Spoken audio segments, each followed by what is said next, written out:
Okay, my friends, this is going to be a hoot. Where did everything come from? Where does all this stuff come from?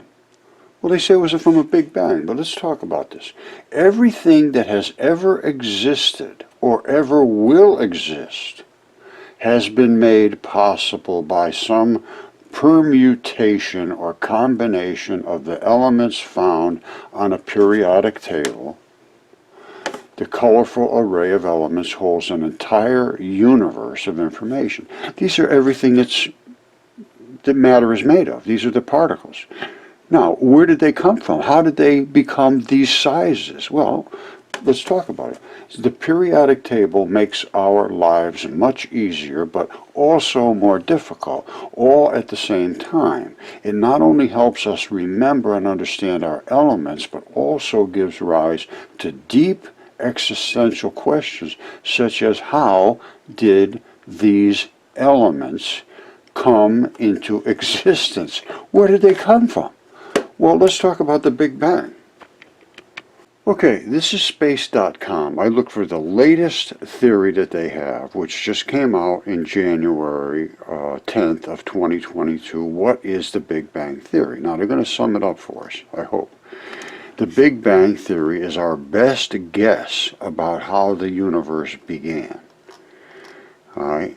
A 2013 map of the background radiation left over from the Big Bang taken by the ESA's Planck spacecraft captured the oldest light in the universe. Well, this information helps astronomers determine the age of the universe. What was the Big Bang? All right, let's get into this. Now remember, this is the latest information they have about the universe.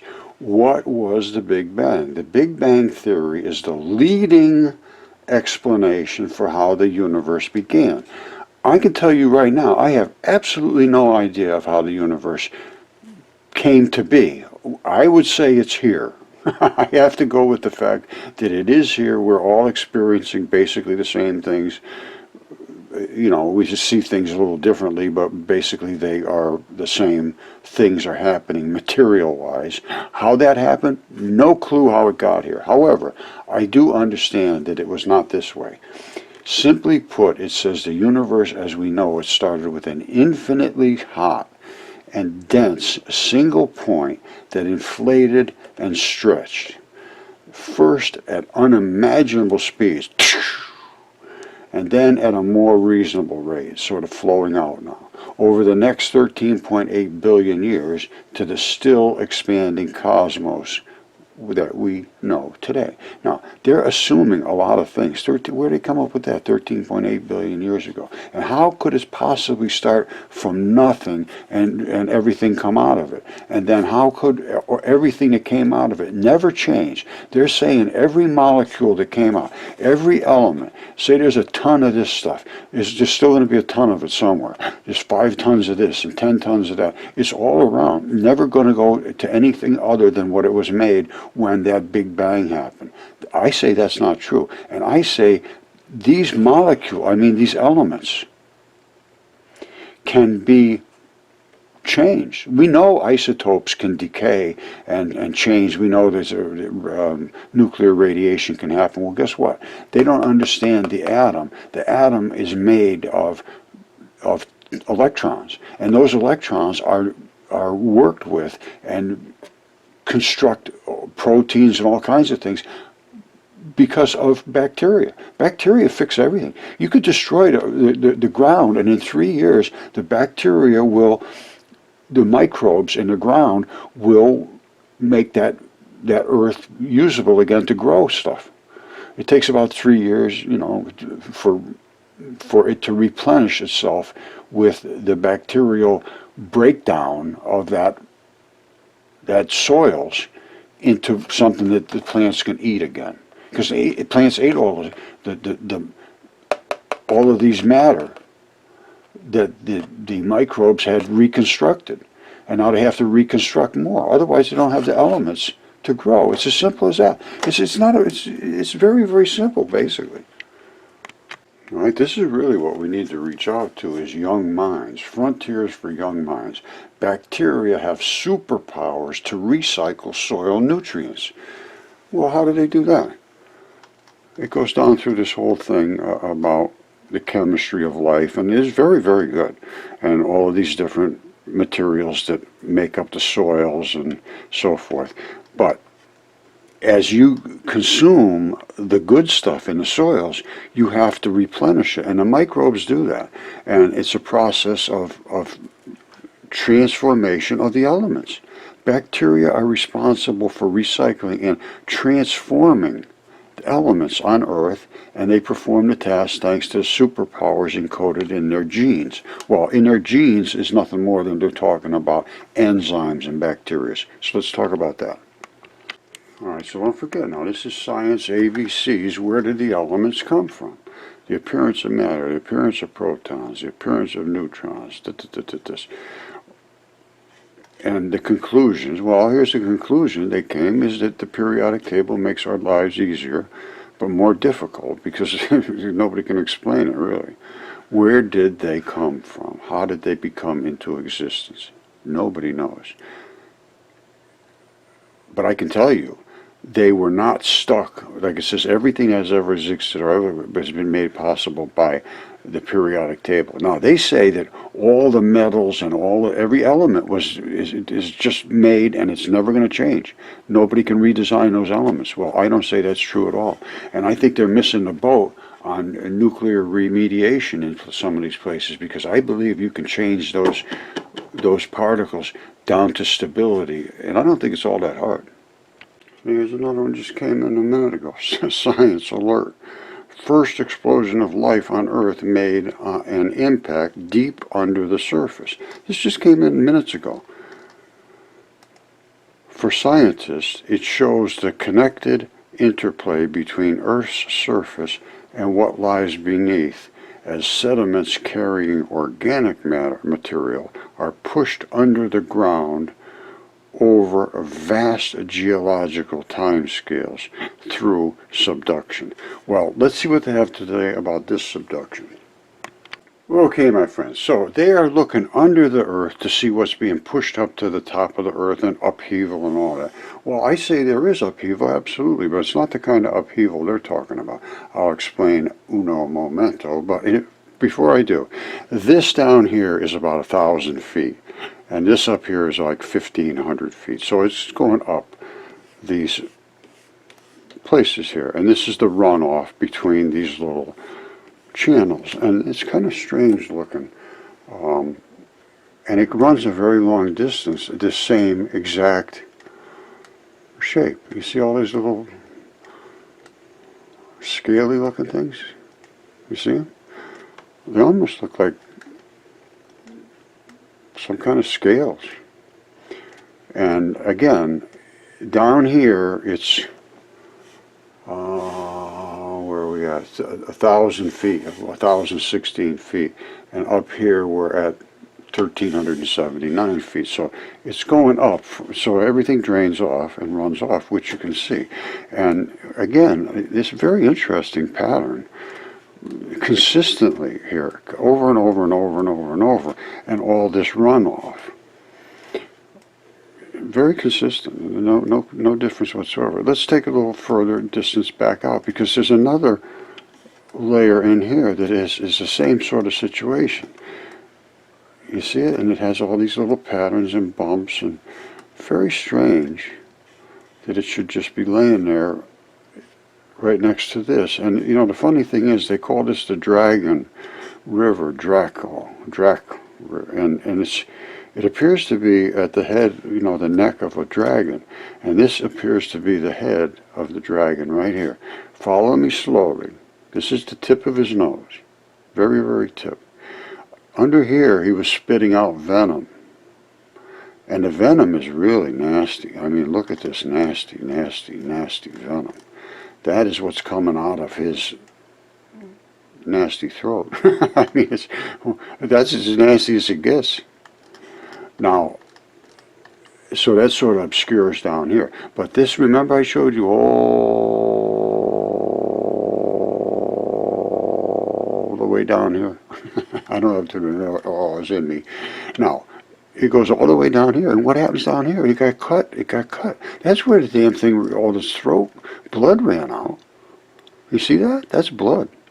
You go to any coroner, any autopsy guy, anybody anatomist, they understand that. See, no question whatsoever. That is red iron oxide, which is from the blood, and the black is the vein blood. It's two different oxide layers, levels. And one of them just is expended blood, and one of them is oxidized blood. Reoxygenized. Now, and the same thing here. See, we have the same dragon scales, and everything's running off, because this is the desert. This is not the body. The body starts right here. This is the protection for the body. They were ironclad, these puppies. I can't imagine anybody wanting to go up against this thing, because this is only the very, very beginning of it, and all this is what they call the effluent. Now, I would love to have somebody from the Geological Survey discuss this with me. I've tried. I honestly have, and nobody wants to talk about it because there's nothing they can say. Those are all the dragon scales up here. This is the body. These are the legs. Now, I was looking at this, and I think this must be the wings. I was looking at this the other day, because this has always confused me, all of this stuff up here. But I think it might be actually connected as the wings, right up across here to the top. All right, and then it ran off underneath, and this is the body. Because you can't follow the digestive system through here, but I can get to the point where I can get out here and I can see there's a cloaca where everything dumps together down in this area, and it's very productive. People are living down here. You see all the, that's where there's, that's a productive area. Where feces is. It's just the way it works. Now, coming way out here is the tail. And here's some more of those dragon scales. You see them? There they are right there. Same stuff. Same stuff. Same runoff. Same runoff between the scales. And that's a big, big, big dragon. That is virtually all of North Africa. And I believe this is the flail of the tail. The flail of the tail and the swale of the tail is over here. This is the flail of a tail. This is the swale of a tail. And what is this? This is a gigantic fish that this dragon did not like. And he wanted to kill him. So he spit all his nastiness, which I showed you, the nastiness, starts here, out from his dragon-scaled throat. And it really, this is about as nasty as it gets. And it looks very similar to snake venom. All right, so all of this stuff flowed down, spit him at him. He spit right at him. All right, and it did. It hit him. It hit him right there. That's just the back of the fish's back. All right, and this at one time was vital flesh, just like this. You see this? This is vital flesh. This is still protected and vital. It's scaled. It has the scales of the fish, yes. See the scales? But up here, she got whacked. You see this? This was all little blood vessels that fed all of the... Every bit of your body tissue has to be fed with blood vessels. If you ever see a body where they have just the blood vessels in the body and no other part of the body exists other than the blood vessels, it's still just one big gigantic red spot. Because it's like this. Everywhere there is a blood vessel. Everything has to be serviced with blood. And that's what was happening at one time. And this thing ate it and killed them all. So this is the remnants of it. You have Google Earth. You can come up here and look at it. I'm not going to belabor it, which I have done hundreds of times, literally hundreds of times. That dragon is attacking that fish. And all of this appeared to have happened at the same time as the Sahara Ocean drained, or the Sahara Lake, or whatever it was. And it drained out over the top of what I believe was Atlantis. Now, I can say that because this event appears to have happened exact same time. You see this runoff here? You see this? A kid can tell you that this is running off here somehow. Something's dragging that stuff off. And where is it dragging it off? Over the top of the swale of the tail. The tail comes down like this and then bumps back up again. And this is the tail of the fish. And so it ran off here and couldn't get over it, and it's coming around. And this made it past the swale. So we can see that the mud running off here happened at the same time this fish died, or right thereafter. Now, where did all that mud go? Let's take a look at it. Step back, slow down, take it easy. All right, cool down.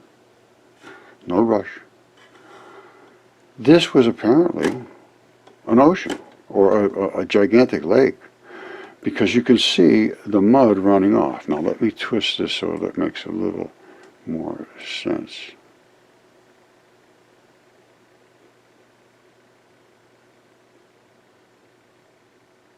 All right, that's pretty good right there. Now, what is that? The Cape Verde Islands. Where did they come from? They came from the mud that ran off of the Sahara Ocean. You see this? If you can't understand what happened here, all of this ran out of here. The mud ran over the top of the fish's swale. The mud ran off of the Sahara Ocean, or whatever they called it at that time, I don't know. And it ran off of here. Well, why would it do that? Well, because something collapsed. Well, what collapsed? Well, Atlantis. And that was written about by Plato.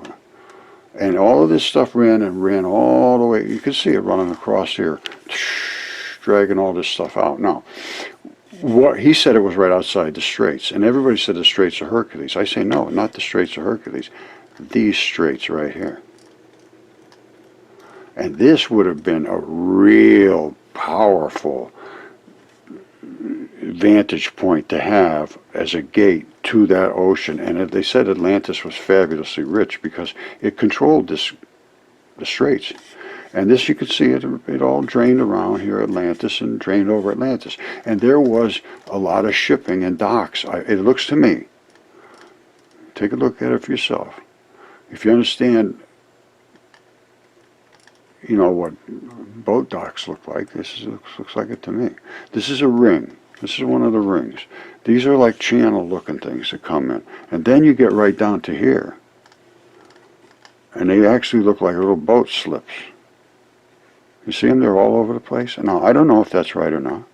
This could be a building for all I know right here. This could be another building. I have no idea. But I can tell you what, it sure looks like, to me, there could be something there. I don't know. I haven't been there. So, but they sure look like these all have the same, it looks like little channels coming into them. And other than that, everything else fits exactly what Plato said. He said they would never talk about mud again after this event. So much mud ran out. You got your fish, you got your dragon, you got your mud, you got your Cape Verdes, you got your Atlantis, you got your straits. To me, the case is closed. It's actually hysterical, to be honest with you, if you read this. All these assumptions they're making about, oh, the early soup would have been impossible to actually see, and then the sunlight scatters and the water droplets, and after time neutral atoms form and equal positive and electric charges, and that finally allowed at 380,000 years ago after the Big Bang for light to form. Well, where do they come up with this stuff? They don't even understand what the atoms are even made of, and that light is all over the universe, and they've just missed everything, literally everything, and they talk like they are so authoritative about all of this stuff, and we know how many years ago this happened, how many billions of degrees everything was, and it all came from nothing. All just came out of nothing. Well, I don't know where it came from. That I'm never going to take credit for that. But I can tell you, as far as I can determine, there is some kind of higher power in charge. And there was gods and all that stuff exactly like it was written. And then they took control of the material that we live within, which is called the universe.